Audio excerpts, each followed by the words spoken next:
पृथ्वीराज चौहान, वीरता और प्रेम की अमर गाथा भूमिका। पृथ्वीराज चौहान भारतीय इतिहास के महानतम योद्धाओं में से एक थे। वे चौहान वंश के अंतिम शासक थे और दिल्ली तथा अजमेर पर शासन करते थे।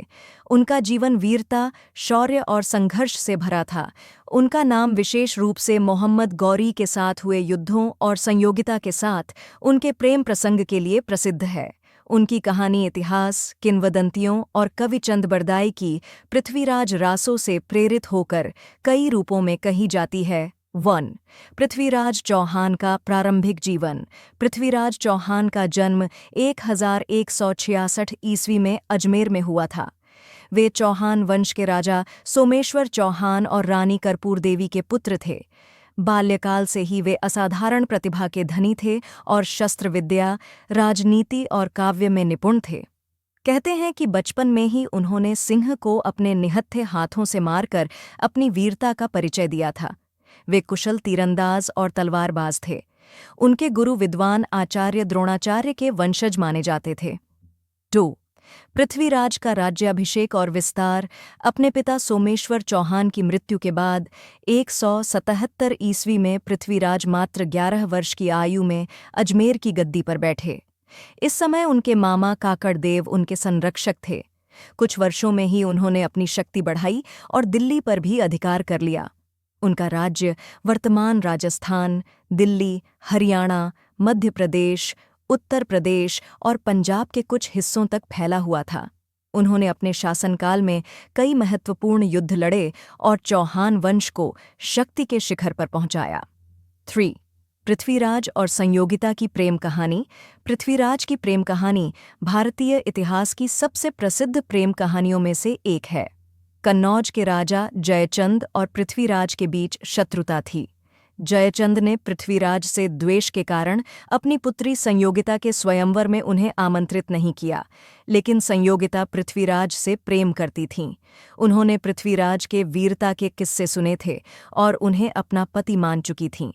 स्वयंवर के दिन पृथ्वीराज ने गुप्त रूप से कन्नौज जाकर संयोगिता का हरण कर लिया और उन्हें अपने घोड़े पर बिठाकर अजमेर ले आए।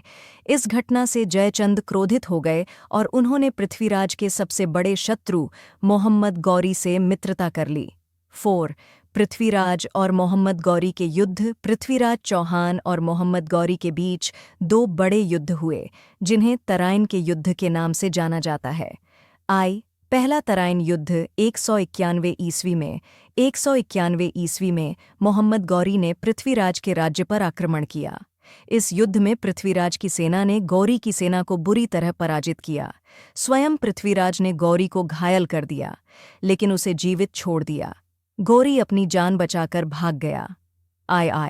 दूसरा तराइन युद्ध 192 ईस्वी।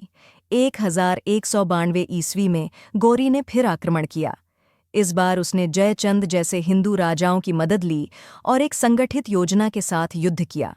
पृथ्वीराज चौहान ने वीरता से लड़ाई लड़ी, लेकिन विश्वासघात के कारण उनकी सेना पराजित हो गई। पृथ्वीराज को बंदी बना लिया गया। 5. पृथ्वीराज चौहान का अंतिम समय। मोहम्मद गौरी ने पृथ्वीराज को कैद कर गजनी ले गया। वहां पृथ्वीराज की आंखें फोड़ दी गईं। कहा जाता है कि चंद बरदाई ने गौरी को यह विश्वास दिलाया कि पृथ्वीराज ने तीरंदाजी की कला इतनी सिद्ध कर ली थी कि वे केवल शब्दों से निशाना साध सकते थे। गौरी ने इसे परखने के लिए पृथ्वीराज को एक अवसर दिया। चंद बरदाई ने एक गुप्त संकेत दिया। 4 बांस 24 गज अंगुल अष्ट प्रमाण ता ऊपर सुल्तान है, मत चूको चौहान। पृथ्वीराज ने आवाज के आधार पर तीर चलाया और मोहम्मद गौरी को मार गिराया। इसके बाद पृथ्वीराज और चंद बरदाई ने एक दूसरे का वध कर दिया ताकि वे गौरी की सेना के हाथों न मारे जाएं। 6. पृथ्वीराज चौहान की विरासत। पृथ्वीराज चौहान की वीरता और संघर्ष की कहानियां सदियों से भारतीय लोककथाओं, साहित्य और इतिहास में जीवंत हैं। उनकी वीरता को पृथ्वीराज रासों में कवि चंद बरदाई ने अमर कर दिया। उनके जीवन पर कई नाटक, फिल्में और टीवी धारावाहिक बने हैं। भारत में कई स्थानों पर उनके नाम पर स्मारक और मूर्तियां स्थापित की गई हैं। पृथ्वीराज चौहान की कहानी हमें साहस, प्रेम और राष्ट्रभक्ति का संदेश देती है। उनकी गाथा सदैव भारतीय इतिहास में अमर रहेगी। निष्कर्ष, पृथ्वीराज चौहान सिर्फ एक राजा ही नहीं, बल्कि भारतीय गौरव और वीरता के प्रतीक भी हैं। उन्होंने अपने जीवन में जो संघर्ष किए, वे हमें सिखाते हैं कि कठिनाइयों में भी हिम्मत नहीं हारनी चाहिए। उनका नाम आज भी हर भारतीय के हृदय में वीरता की ज्योति जलाए रखता है।